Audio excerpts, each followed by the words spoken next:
और स्टूडेंट्स मैं आपको बताना चाहूँगी कि 2 घंटे का आपका पेपर होगा, अच्छे से टाइम मैनेजमेंट करके जाना। 50 मार्क्स का टोटल पेपर है और इसमें 40 मार्क्स का आपका सब्जेक्ट आएगा, 10 मार्क्स की एम्प्लॉयबिलिटी स्किल आएगी। क्वेश्चंस की चॉइस ज़रूर मिलती है और सेट यहाँ पर आज तक कभी नहीं आया ऐसे पेपर्स के अंदर।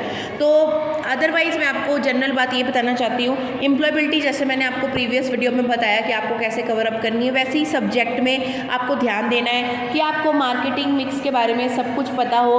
मार्केटिंग मिक्स का कौन इन्वेंटर था उसके बारे में पता हो, कौन से 4 P's है और 3 एडिशनल P's सर्विसेज के लिए जो हम यूज़ करते हैं, ये कैसे आपको करने हैं कवर अप, ठीक है। इसके अलावा आपको फिलॉसफीज़ ऑफ मार्केटिंग आनी चाहिए, चाहे बुक में है चाहे नहीं है। मैंने PPTs में आपको सारा कंटेंट दिया हुआ है ऑलरेडी।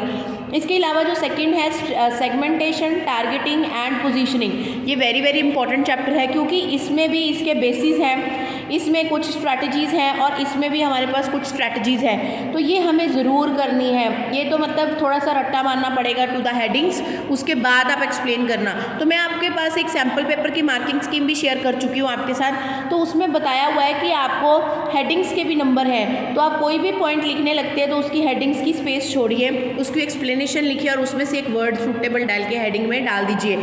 ये बहुत ज़्यादा इंपॉर्टेंट होगा आपके लिए।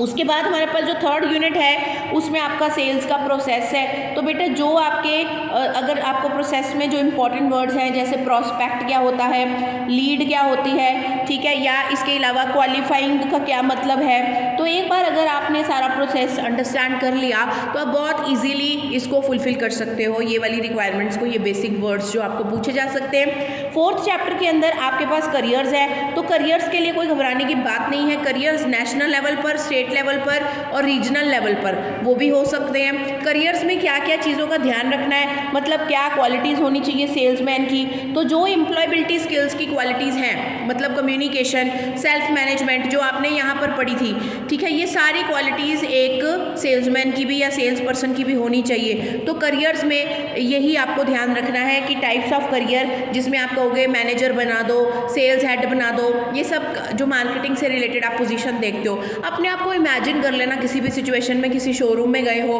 डी-मार्ट में, LG में, वहाँ पे सेल्स पर्सन क्या करते हैं, कैसे बिहेव करते हैं, वो सारी बातें आपको यहाँ पे लिखनी होंगी। और 5th चैप्टर लास्ट में आपको hard skill and soft skill के बारे में पूछा जाएगा।